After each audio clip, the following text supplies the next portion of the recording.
Oh man, here we go again. Man. Drake. Right. He filed a petition against Universal, the label he is signed to. Yes. That Kendrick is also signed to. And to be clear, it's not a lawsuit against Kendrick. Yeah, let's not against. Clear. That's it not has nothing to do with Kendrick. I think they said in the paperwork it was bots, automated streaming. Yep. The other thing that stood out to me, malpractice. Yeah. This is what really stood out to me. They fired people that are in favor of Drake at the label. That right there. Okay, but wait though. Everything I've been thinking for since Drake came out. Before you get to that point. Right. I don't understand how that's going to be conducted. Like how do you sit here and say, "Oh, they favored me and you fired them"? Major artists, they have their campaigns, they have their teams. So if I'm trying to make a deal with Spotify, or I'm trying to put something with Spotify, there's certain people at Spotify I contact that I do business with. I'm not calling the head of Spotify. I got you. So the people that when Drake has a song, yo, I'm hitting Jimmy, I know Jimmy's going to put me at the top of the playlist. I know Jimmy's going, wait, Jimmy don't work here no more. And the new one don't want to put my song up here. Got you. Okay. Okay, now we're playing it. What's going on here? You know? One thing I will say before we get into this, Drake is smart for waiting till he owned his masters. He owns all his music. There's no foul play with it. So y'all can't say, oh, he's trying to, nah, he already owns everything. Like, there's nothing financially for him to gain from this. Hey, I kind of want to hear from you first. Okay. As the Drake fan supporter. Okay, but don't do that. Don't do too You know what I mean? So from my perspective, I think this goes back to kind of what the message was in the whole beef. And this is my opinion. I feel as if Kendrick took the approach of this beef of, I want to be the best, I'm better than you. And I believe that Drake had a broader perspective on the whole beef because he kind of saw the plays set up. Right. So that's why he kept saying this is a 20v1. 20 meaning he's going up against corporate machines that went against me, something like that. So that's what he was talking about in this whole beef. It just so happened these other niggas was just in the way. Right. You know what I'm saying? So then I look back to him saying game 2. I think this is game 2. Now, my question is, are you willing to say bots for sure was a part of this beef?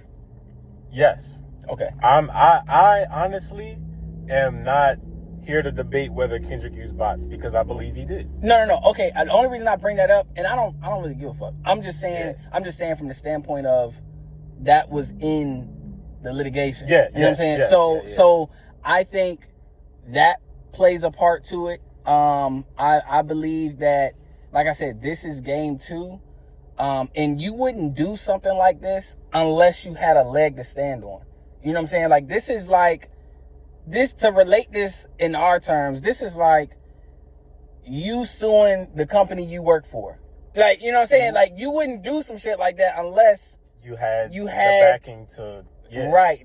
Exactly. And that's what I'm saying. So it's when I saw that, I instantly, and then I saw he said that they took a pay cut. UMG took a pay cut to help get Kendrick's up, or, you know what I'm saying, push it further. And I think this is going to further exploit the industry for what it really is. And I think ultimately that's going to trickle down in the benefit of everybody, because now you got it's been this whole constant debacle between streams and what a stream really is worth and all this other shit. So I think what this is doing is bringing a bigger light, especially coming off that Diddy shit. We got to look at the timing of all this shit too. Cat Williams, boy, I tell you. You know what I'm saying? You gotta really look at the timelines and shit. And I also, and I'll wrap all this up by saying, I think that was the reason for 100 gigs. I said that. This was the reason for 100 gigs. That's why he didn't initially drop on DSP. And they pushed him on DSPs without his permission. I've been saying this. This entire year, the moves that Drake has been making has been so weird. Like, it's so out of character. Weird. And anytime you see some shit like that happen that's weird, behind the scenes, it's something going on. Like, it to us, the culture, quote unquote, is not gonna look past, oh, he's calling the cops on a black man. Like, no, it's deeper than that. I feel like him and Taylor Swift kind of are on the same mission as far as helping artists in general. What do you think about it? I agree with a lot of that take, actually. Before I'm gonna mention somebody that really hasn't been talked about this much, but let me just say Kanye West has been saying this shit for the last I don't know how many years. Like, if you watch his last couple of Drink Champs or any interviews he's been in, he's been talking about Lucien. He's been talking about how grimy he is. He did Kanye dirty. He's doing Drake dirty now, and this is kind of to my point. Okay, you have both sides. I don't really get into the debating the bots. Yes, I do think Kendrick used bots. There's no way. I'm sorry. I don't care who you are. You're not doing 1 million views in 30 minutes. That's just not realistic. It's not. You gotta stop. Yeah, facts. Beat the Grams is not doing 1 mil in 30 minutes. Like that. It just looks fake. Like now, this is what I will say. I agree with it's so funny how things work in your favor when you no longer want to be part of the system. But when you were part of the system, there was no problem. It was no problem. So my argument to Drake fans would be, okay, y'all are complaining about, oh, is this working against Drake? It's the bots. They're hyping the numbers up. So what do y'all think they were doing to Drake's numbers all of these years? If Drake is your number one earner, why would you not boost his numbers? If this is practices that y'all have been, they didn't just wake up one morning and say, all right, we're going to start boosting Kendrick's numbers. They've been boosting numbers for everybody. Like, this is not solely, and that's why a lot of Drake fans, when you get in music debates, they bring up numbers, because Drake's brand is off of the numbers. You have to make his numbers look good. But I always wonder why Drake has never done a stadium tour. Why does Drake only do arenas? Why is Drake touring with the Migos? Why is he touring with 20? Why is he not on his own doing stadiums like a Travis or like a Weeknd? If he's really doing these numbers, like, it just never mathematically added up to me from jump. And that's not to discredit Drake. That's just to say how labels move. If you're the number one artist, we have to make you look as good as possible. So these bots and messing up numbers and, oh, this is why do you think every time Drake drops, the first thing that comes out from every blog site is how many numbers it did? It's not a coincidence. This is the labels communicating, hey, push this out. So how can we really know anybody's numbers? We don't. We will never know. Whatever they tell us, we have to believe or we don't believe. So that's just the numbers side of it. Now, on a business side, this is where I stand with Drake. They negotiated a deal. They didn't like the numbers that Drake wanted. So let's do the math. Okay, we've been giving Drake this number one spot. He recouped everything. He doesn't. That's the other thing. Yeah. That's another thing. A lot of other artists want to be able to be in the position Drake is in, but they can't because they owe the labels money. Drake has made it to where he does not owe these niggas shit.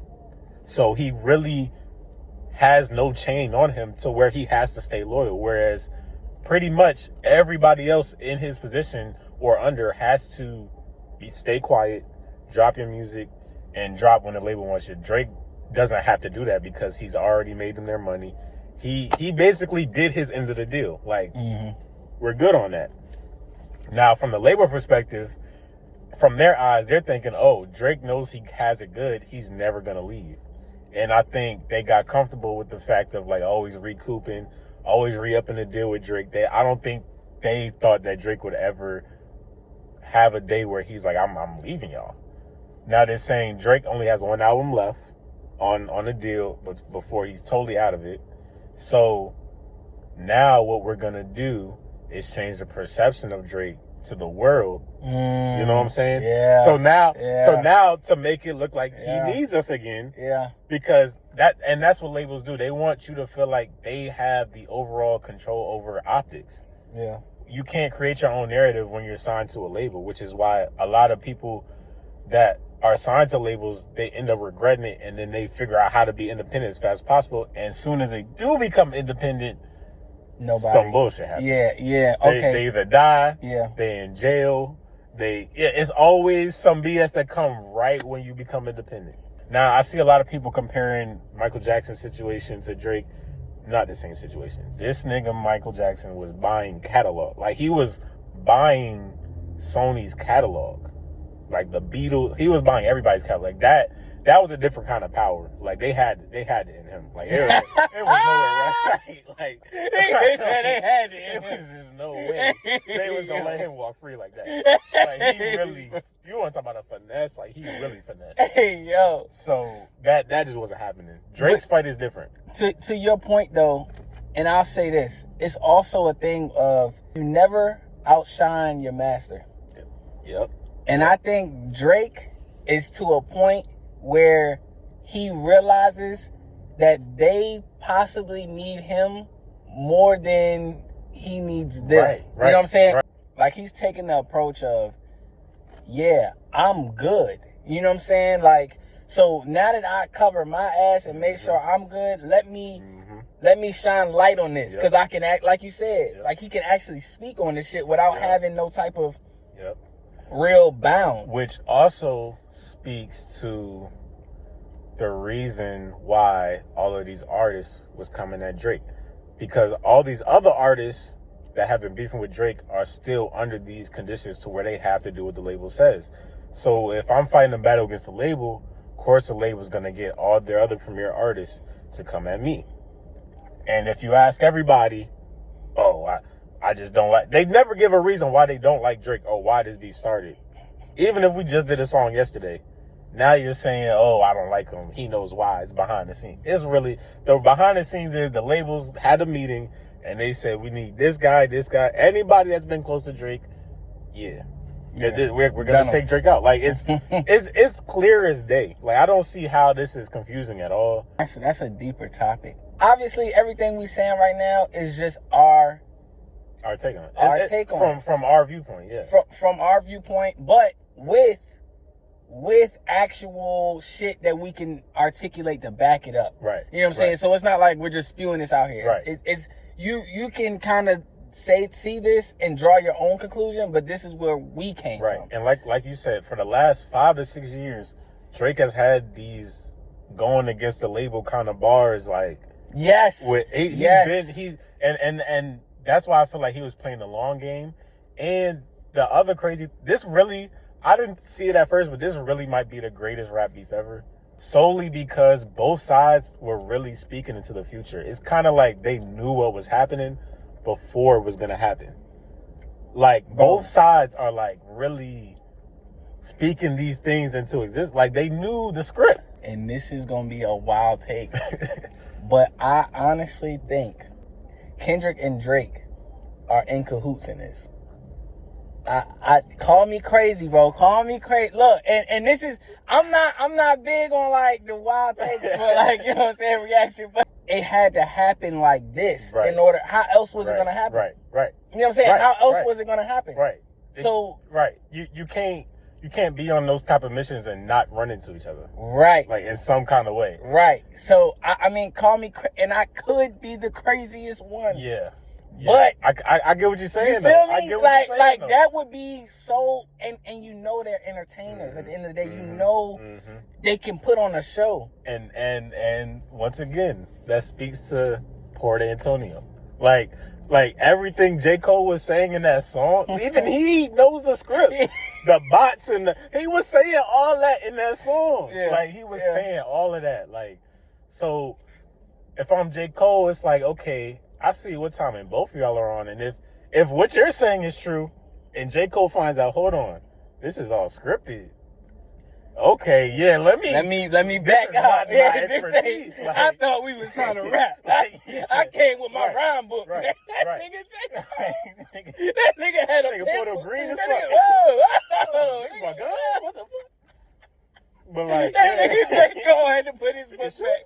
He said, "No, wait a goddamn minute. I thought we were rhyming." Yeah, nah, that really has me thinking though, because it makes sense. It makes sense, even if it you. wasn't necessarily Kendrick and Drake at the table. there's somebody from both sides that had to do that. Mm-hmm. There's somebody from both sides that had to do it. And it could still come from a genuine place of Kendrick really don't like that nigga and Drake really don't like that nigga. But it's like, okay, y'all already... An enemy of your enemy is your friend. You already don't like each other. You already there. This is the most money you done made in a minute, Kendrick. Come on now. I'm going through my label battle, so I'm not getting the label bread. So this is another way for me to... Come on now. Drake's not hurting. It makes sense. And Kendrick's coming up. Come on now. Pockets wide. Come on. That's all. And if they're both on the same label, the label benefits from pushing both of them. Low-key, everybody fucking wins. I'm not gonna lie. Everybody maybe wins. The label may be the only one that don't win long term. The second lawsuit he filed, I didn't read into it yet, but this is more on the defamation side. So now Drake is claiming like I'm losing money because of the allegations on my name from this song. Okay. So I didn't read the details, so I don't know. I just seen like the headlines of he's filing a second suit specifically for the pedophile claim. Now, that's where I get where people say, okay, you're losing me. Because at the end of the day, both sides was saying things that weren't necessarily true. The pedophile stuff is a crazy allegation, but also saying the kid is not yours, you beat your girl, like they're all kind of crazy things to say. Like that's all defamation at the end of the day. But it's a rap battle. Like we're not taking things very literal. But but the world did though. They did. The world did though. They did. But if I don't think Drake should have did that one. I think that perception wise to the world, because you're thinking about it, you're already about to lose the label protection. So now you're really in the hands of the audience. And if we're seeing it, like you said, the real audience is not really looking into this. They're seeing it from surface level. I don't think Drake is going to have a problem winning fans back, but as of right now, it's not looking too good. I was talking to my OG, and he said, and I was telling him how Drake's a billionaire, right? So it's like he's not really hurting financially, like, you know what I'm saying? But with the lawsuit against the defamation, he was like, well, I don't understand how he's this big guy, but you're saying that he's stopping the money. When you're tied in to as many sponsors and brands as Drake, like, you could be a billionaire, but you got to think beyond yourself. You have kids. You have your kids' kids. Exactly. You know what I'm saying? You don't want to fuck up the bag for them. So I think that's why the defamation lawsuit is a thing. Right. Like, I honestly think he's just trying to protect his legacy. And you have to use verbiage. Like, that's not Drake's words. You Right, have to use verbiage that makes your case. You can't say, I'm a billionaire, so I'm not really hurting, but you can't say, you have to say certain, I'm hurting, like, this is hurting my brand, this is hurting. Yeah, like, people say, oh, Drake's going broke. Kendrick, bro. Drake going broke is crazy. No, that is not how it works. Yes, bro. That is not how it works. You hit it on the head. So that explains the defamation. I promise you guys, like, for those who have kids, those who have a family, like everybody has a family. You know what it means to have something left after you or to take care of your family. You're not a man if you're not taking care of your family. Exactly. So I feel like that's just to ensure that he can do so in the future. Because if you have this pedophile disdain on your name, who the fuck is going to want to work with you? And who's not to say that doesn't carry on past your death? Right. You feel me? Right. Like so now what this did is now impacting your kids. Like you can't allow that. As a man, you can't allow that. And I feel like this was the most unbiased conversation. It has to be. Yeah, it has to be because And like you said, and I want to keep reiterating, this has nothing to do with Kendrick. It has nothing to do with Kendrick. This battle was way before Kendrick was even in the conversation. And I just want to say, Kanye and J. Cole, even though people like dismissed what they had to say about this whole situation, they both was right. Yeah. We only are discussing Kendrick when he's dissing somebody. And to Kanye's point, Lucien was playing that role in Drake's life of like giving him everything he wanted. And now they're at a rift to where the tides are changing. And from Drake's side, he knows what he's worth. He owns all his music. He has nothing to lose. From the label side, we're going to try to hurt your perception that we built up. So when you do leave, you're going to want to come back for lesser than what you're asking for. That's all it is. Because like I said, if they would have read up that deal, none of this stuff about Drake would be out. They'd actually be burying Kendrick in the dirt right now.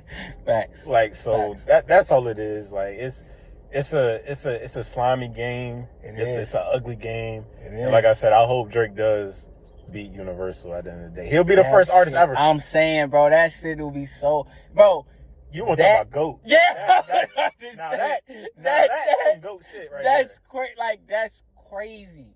That is crazy, man. I honestly, all I can do is just wait at this point. All we can do is wait. I'm excited for what's about to happen. Like wait. All of this stuff. Like, bro, it's about to be a cold winter, goddamn. I tell you that.